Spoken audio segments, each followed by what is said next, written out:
Okay, good morning. My name is Richard Counter. I'm of the ESDAL help desk, and this is going to be a little demonstration of the new version of ESDAL. As you can see, it has much the same options across the top. You got the movement menu, which stores where all the notifications you've made in the past, dispensations, route, library, vehicle library, contact directory, where all the abnormal load contacts are listed, and then any news or information that might be relevant to the site. But in order to make a notification or start an application for like a VR1 or a special order, it's always the same. Just click on the start button here. So from here, you can create a notification either by entering a fresh vehicle or by selecting a vehicle from your fleet or from a previous movement, and there's even functionality of setting certain vehicles up as your favorites. But if we go to the fleet library, and we can then search for a vehicle name, configuration name. I think let's get that, click search, and we will use this vehicle, which will get imported. Now, if you're using vehicles made during an earlier version of ESDAL or importing from an earlier notification, typically the system will then ask you to add some extra details. In this case, it's the axles for both the tractor and the trailer. So we'll OK that message, and you are unable to continue until you've actually added these axle details. So let's go into Edit Component. Happy with it being a semi-trailer. And then we get to add the number of axles. Let's just go with 3 for the tractor at the front component and 3 for the trailer. And that's all we need to do. Now, even though it has given you the option to add axle details, because the system has identified this as a construction and use notification to the police, we don't need to actually add them, so we can just save the vehicle and it'll happy to let us continue. So now we can continue to the movement type page. So as usual, it's got to give the notification a reference number. Now, the dates from and to, the system defaults to giving you the nearest dates that you can, well, do a notification, or at least by giving the necessary 2 clear working days notice. You can set it for earlier dates, but be aware, of course, that this will bring up a warning that you're not giving enough move. It'll be an imminent movement for the police. So let's keep it back to how it was. And then the from and to summary, we normally would put the nearest postal towns or postcodes. So let's go for Aberdeen to Fort William. And once we've saved that, the notification is now saved as a work in progress.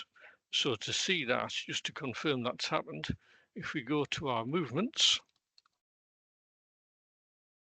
yep, and we can see here our test demo 01, and the when you typed in the from and to summary field, that's what appears under the from and to columns. So let's reopen this. And when you reopen the notification in this way, it takes you to where you last were. So in this case, it's straight to the map for planning a route. So let's put in a couple of addresses or the postcodes, P, and then enter to look up the address, which is fine for the ferry terminal at Aberdeen, and postcode for over in Fort William.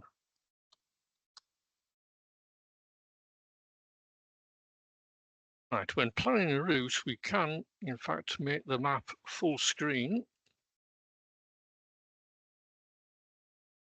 And then let's click on plan to draw a route. and it's taking us around the north of Scotland, but supposing we'd rather head down towards Dundee, then as I'm sure you're all well aware of, just zoom in on the map, right click, add a waypoint.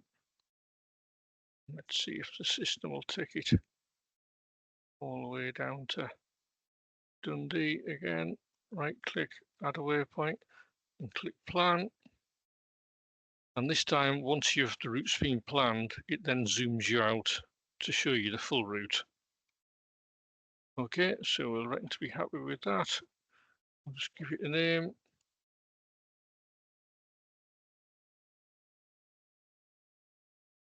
And save it.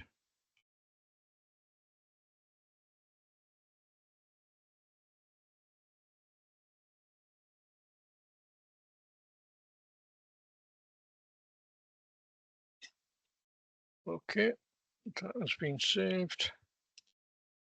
Right, now we've finished the map, we'll take it off the full screen and continue to the route assessment. So on this page, if there were any unsuitable structures or constraints that we needed to take notice of, they would be listed here under structures and constraints, but because there aren't any on this particular route, then we can just examine the route description, which we're okay with, and then confirm and continue, which takes us through to the notification overview page. Here we set the times. So we'll just use the scroll here to set a few times, and then we can add the load description.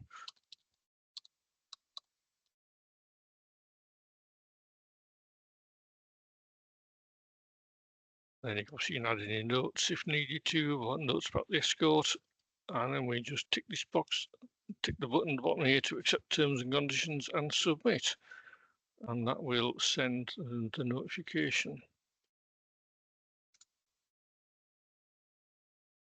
And once it stops spinning, okay, so it gives us our ESDAL reference number, and then takes us back to the front, and that is the notification done. So back to the home screen, let's try another one, something a bit bigger, and we'll actually create the vehicle from scratch. Let's go for create vehicle, add a component, create new component, and let's choose a ballast tractor. And the system defaults to adding your drawbar trailer, but and you can accept it at that. If you want to have something a bit more complicated, of course, you can just add another component. And it's defaulted to drawbar, but I imagine more often than not, you'll be adding, say, a ballast tractor to the end.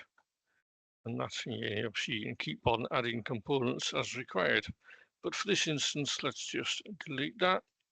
Yep, we don't want to delete it and keep it as a drawbar trailer. Confirm and continue. So let's give it a name.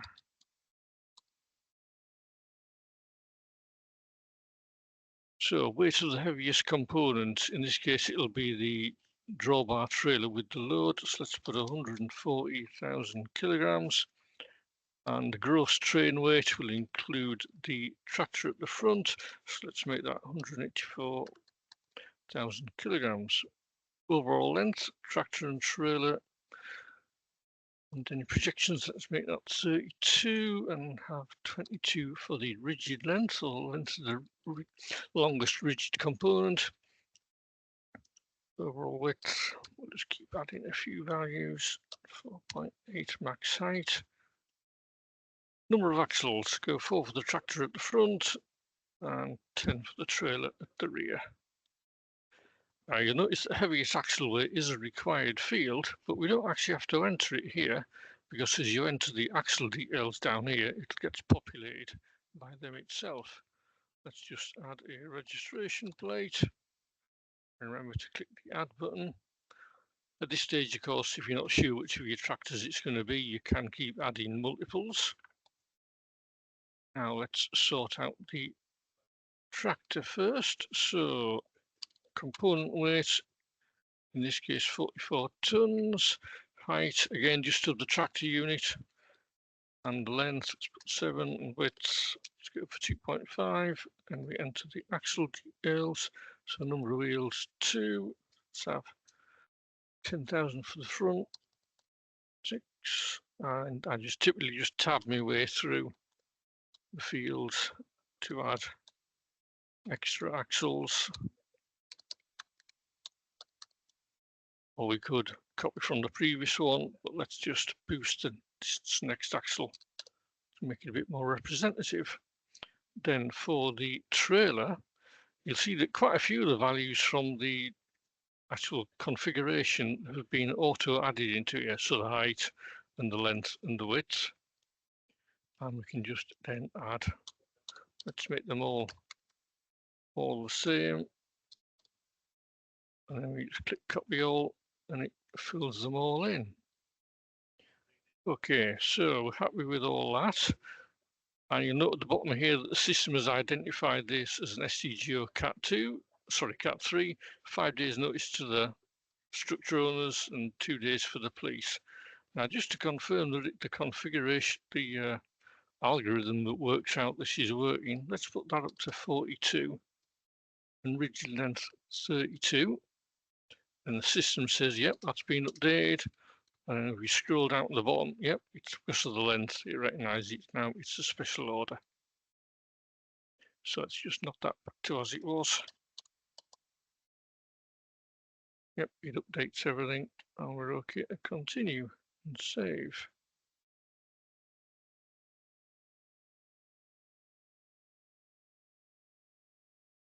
Now, at this point, obviously, we can just accept and continue, but suppose we want to review the vehicles.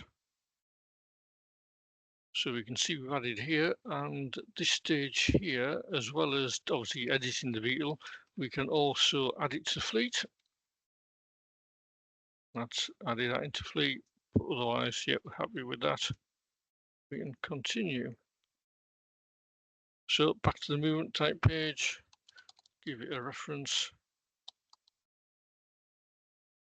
And again, the dates have set it to the nearest, giving 5 clear working days. But we can obviously extend this further. Set both. And let's give it a name. Let's go from Doncaster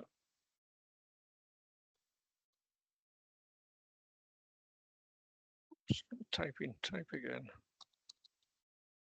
Google and confirm and continue. Now, I suppose this time we actually have this route already saved on the system. So let's import the route from our route library.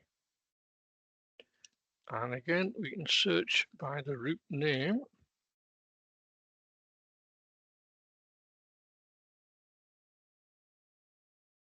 So we've got a route saved here. Let's see if it.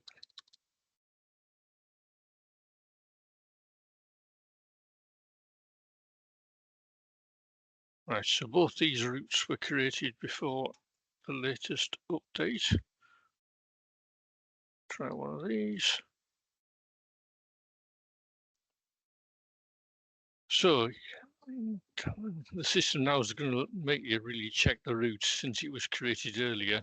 And this is something which will come up a lot if you're importing routes. Obviously, once you start saving routes under the new version of ESDAL, and we won't you'll stop stopping seeing this happening anymore. But let's just OK that. And then we can just take a look at the route. The system has replanned it. It all seems easy enough. Let's just see how it's coming into Google. Yep, taking the new road through, that's fine. So we're happy with that. We can then just continue to the route assessment. And we'll see if any structures come up. But again, there's nothing there coming up as unsuitable. You could, if you wanted to, actually see all the structures that are along the route. So there's one there which has got a red exclamation against it. So the structure owners will have to look at that. And even the structure here, which is come up as a, well, it's like a marginal. So it's not unsuitable, but neither is it entirely worked up as suitable. if you want to see these on the map, we obviously would view the route. And as with ESDAL as it is now, any structures which are unsuitable would be automatically show up as red. But in this instance, as some are only marginal, then you can see where they are. Just to get displayed as an orange colour. The ones that are, just hover over the mouse there to come up as marginal for the gross weights selected. However, we can just continue. And we're happy with the route. Confirm and continue. And much the same, set the times. And a low description with the dimensions, and then tick your box for your indemnity and accept to submit.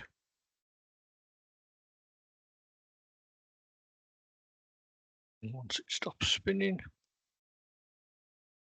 the notification has been sent. And we can go back to the movement list. Unselect movements needing your attention. And it should then display all the notifications that we've currently put on the system. And that really is it. Are there any questions?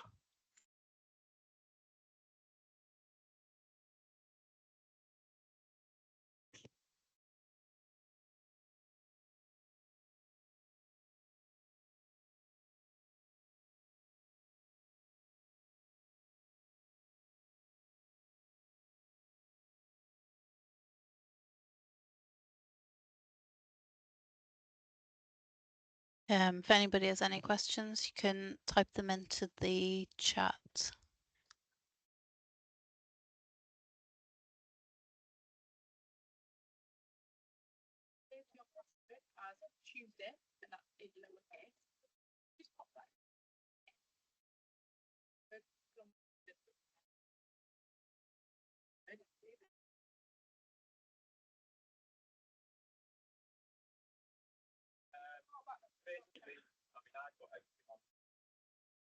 Just to add that there are quite a few demonstration videos available for this on YouTube.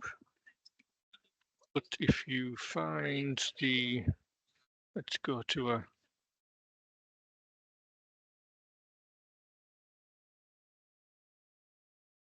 the ESDAL info page, you can see on here, there's a list of Haulier videos giving pretty much the same overview I've already given, but in some cases a bit more detail.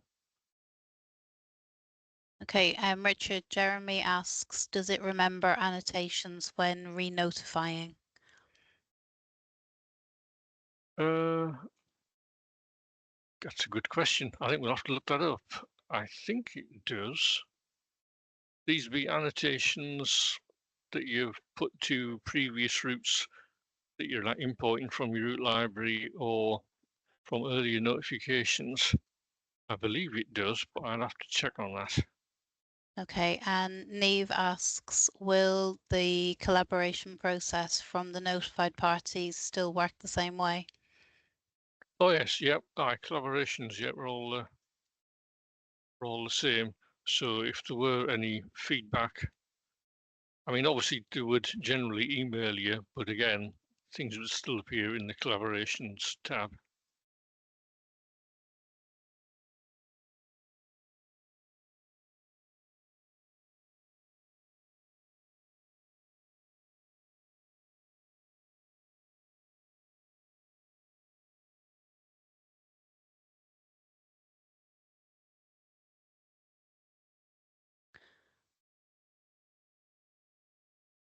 So in terms of the annotations, Jeremy, we'll get back to you on that one.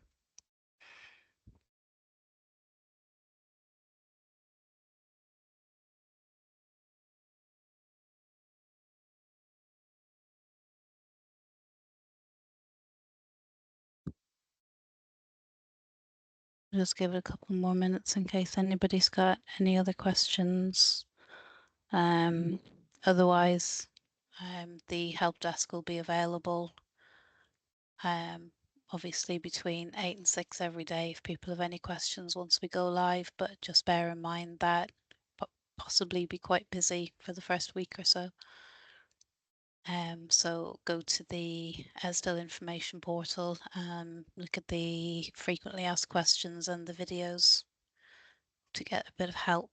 Got one more question. So Jeremy says it used to remove all notifications and had to be re-entered for each notification. Will special orders have advanced editing? Yes, special orders will still have the advanced editing like it has at the moment.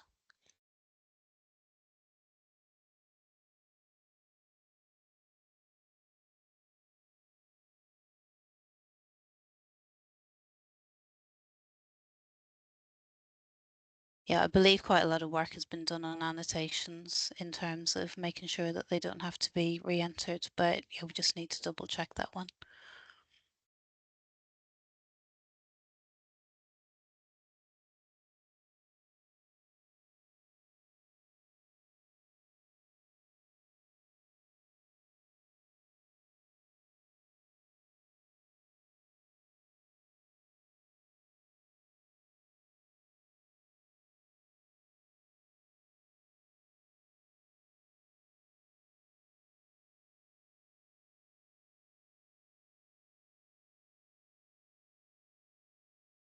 Okay, well, if there are no other questions, we'll leave it there for today.